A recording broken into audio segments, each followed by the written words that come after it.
কৃষ্ণকান্ত সন্দিকৈ ৰাজ্যিক মুক্ত বিশ্ববিদ্যালয়ৰ অধীনত যোৰহাট জেবি কলেজত 2025-26 বৰ্ষৰ BA, MA আৰু ডিপ্ল'মা পাঠ্যক্ৰমৰ এডমিশ্যন চলি আছে। এডমিশ্যনৰ লাষ্ট ডেট 31 জুলাই 2025। নামভৰ্তিৰ বাবে যোগাযোগৰ নম্বৰটো হৈছে 9954692884 অথবা 9706357140 জেবি কলেজ যোৰহাট। নমস্কাৰ, নিউজৰ বাতৰিলৈ স্বাগতম জনাই ষ্টুডিঅ'ৰ মজিয়াত মই উৎপল দাস। চাহক আজি বাতৰি। দেৰগাঁও চহৰৰ মাজমজিয়াত এটি ধৰ্মীয় অনুষ্ঠানেৰে শুভাৰম্ভণি কৰা হয় ফ'কাছ কিটচেন নামেৰে এখনি restaurant. News direct report. Dergaon চহৰৰ মাজমজিয়াত এটি ধৰ্মীয় অনুষ্ঠানেৰে শুভাৰম্ভণি কৰা হয় ফ'কাছ কিটচেন নামেৰে এখনি ৰেষ্টুৰেণ্ট। উল্লেখযোগ্য যে দেৰগাঁৱৰ অন্যতম অগ্ৰণী ছপাশাল ফ'কাছ প্ৰিণ্টাৰ্ছে তেওঁলোকৰ নব্য সংযোজন ফ'কাছ কিটচেন ৰেষ্টুৰেণ্টখনি নতুনকৈ সংযোজন ঘটাই দেৰগাঁও চহৰত। আৱেগিক হৈছোঁ মই যে তেওঁলোক দুইটালৈ যে এনেকুৱা এটা পৰিৱেশ কৰিব বা পাৰিব সেইটো মই সপোনত ভবা নাছিলোঁ, কিন্তু এতিয়া আজি দেখি পেলাই নিজৰে মানে কি ক'ম কি নক'ম লাগিছে। আৰু ধৰি লোৱা ল'ৰাকেইটাই মোক অকণো কষ্ট নিদিয়ে, দুখ পাবলৈ নিদিয়ে ধৰি লোৱা, আৰু এইখিনিয়ে যাতে সিহঁতৰ উন্নতি হওক সেইটোৱে কামনা কৰি মোৰ মন্তব্য দেখা গৈছে যে আন মানুহ হোৱা যেন গ্লেমাৰ কোনোবাই আপোনাৰ জৰিয়তে ফিটা কাটিছে। আপোনাক সুস্থ হৈ থাকোঁতেই আপোনাৰ প্ৰতি পুত্ৰ সন্মান, এই ক্ষেত্ৰত কি ক'ব আপুনি? আজিৰ যুগত দেখা যায় যে বৃদ্ধাশ্ৰমত গৈছেগৈ মাকক অত্যাচাৰ কৰে, তাৰ কিন্তু বিপৰীত এই দুটা ল'ৰা, কি ক'ব? এতিয়া ভাল বুলিয়ে ক'ম আৰু তেওঁলোকক আৰু মই মোৰ ফালৰ পৰা আশীৰ্বাদ কৰিছোঁ ভৱিষ্যতলৈ যাতে এনেকৈ ৰাইজৰ লগত মিলিজুলি থাকিব পাৰে, চবৰে দিহা পৰামৰ্শ ল'ব পাৰে, এয়া কামনা কৰিছোঁ তেওঁলোকক।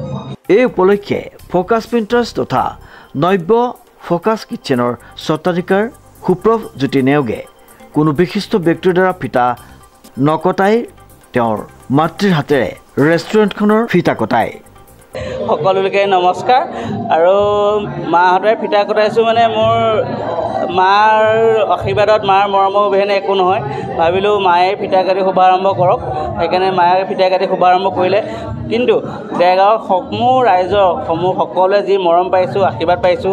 ফ'কাছ প্ৰিণ্টাৰ্ছটো এতিয়া 6 বছৰ হ'ব হ'ল। ফ'কাছ প্ৰিণ্টাৰ্ছৰ এইটো ভাতৃ অনুষ্ঠান হিচাপে হ'ব তাৰমানে ফ'কাছ কিটচেন। আৰু ফ'কাছ প্ৰিণ্টাৰ্ছ যেনেদৰে মৰম দিছে সকলোৱে, আৰু আপোনালোকে বিদ্যানদাইটো মোৰ জন্ম প্ৰথম মই সাংবাদিকৰ ওচৰত বা নিজৰ ওচৰত প্ৰথম বাইট দিছোঁ, অকল বিদ্যানদাৰ ওচৰত প্ৰথম দিছিলোঁ।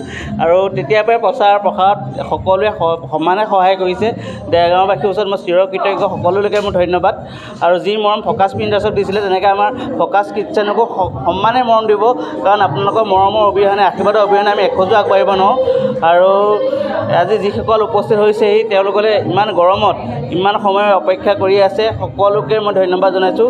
আৰু যদি কিবা আপ্যায়নত হওক বা শুশ্ৰূষাত অকণমান ত্ৰুটি থাকি গৈছে তথাপিতো মোক ক্ষমা কৰিব, আৰু কিবা ভুল দেখিলে আমাক আঙুলিয়াই দিব, সেই ভুলখিনি যাতে পৰৱৰ্তী পৰ্যায়ত মই শুধৰাব পাৰোঁ।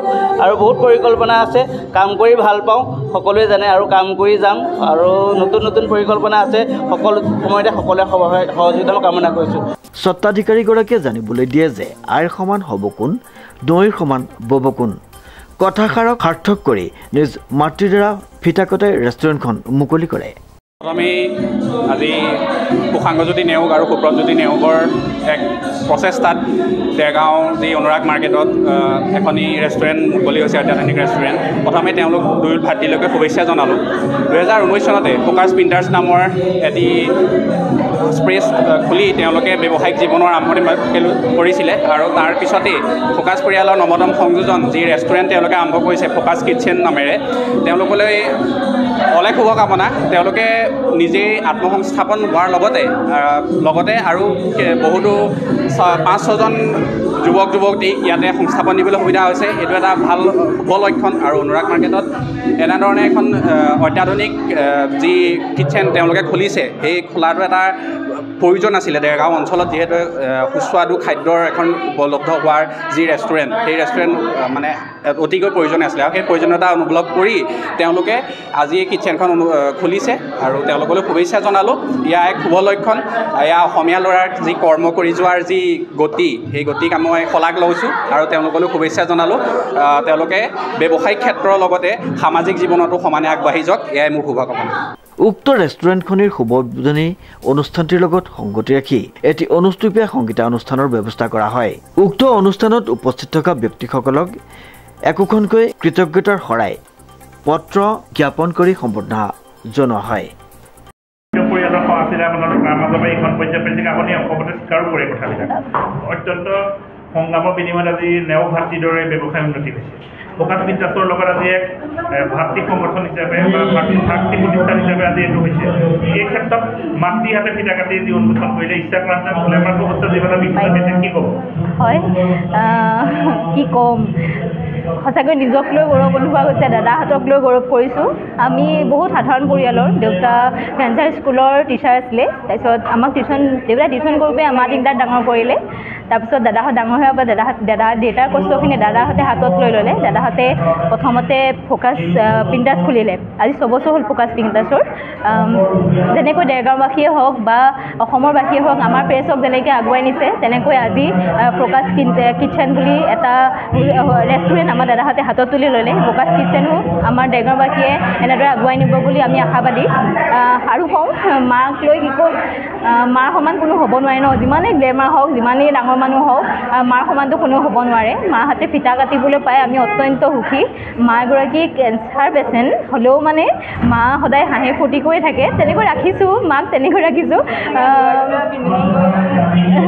দাদাহঁতক আজি মানে দাদাহঁতক লৈ মই গৌৰৱ কৰোঁ যে সিহঁত দুটা মোৰ দাদা মই গৌৰৱে ক'ব পাৰোঁ যে মোৰ হাতত মানে সিহঁতি সাহস হৈ আছে মই বহুত মানে সিহঁতক লৈ গৌৰৱ কৰোঁ ধন্যবাদ যাতে সকলোৰ লগত মিলি থাকক চবৰে দিহা পৰামৰ্শ লওক তেওঁলোকো যাতে আগুৱাই যাওক আৰু মোক ধেৰ ক'বলৈ মন যায় খালি নোলায় অন্তত সিহঁতক হ'লেও মই মানে খুন্দিয়াই থাকে সিহঁতে মোক কষ্ট অনুভৱ কৰিবলৈ নিদিয়ে ইমানখিনি প্ৰগ্ৰেম হৈছে যদিও মই ক'ব নোৱাৰোঁ মোক মানে অকণো সিহঁতে মানে জোৰ নকৰে যে মা এইটোনো কেলৈ নকৰিলি তেনেকুৱা ধৰণৰ জোৰ নকৰে অসুখত যাব লাগে গোটেই ৰাইজৰ ল'ৰা এটা ৰাইজে মোক যেনেকৈ চব ৰাইজে মানে কৈছে এতিয়া ল'ৰাকেইটা কেনেকুৱা মানে স্বভাৱ চৰিত্ৰৰ পৰা ধৰি তেওঁলোকে ভাল হওক ৰাইজে আশীৰ্বাদ কৰিব দেৰগাঁৱৰ পৰা নৱজ্যোতি ভৰালীৰ ৰিপৰ্ট নিউজ নাও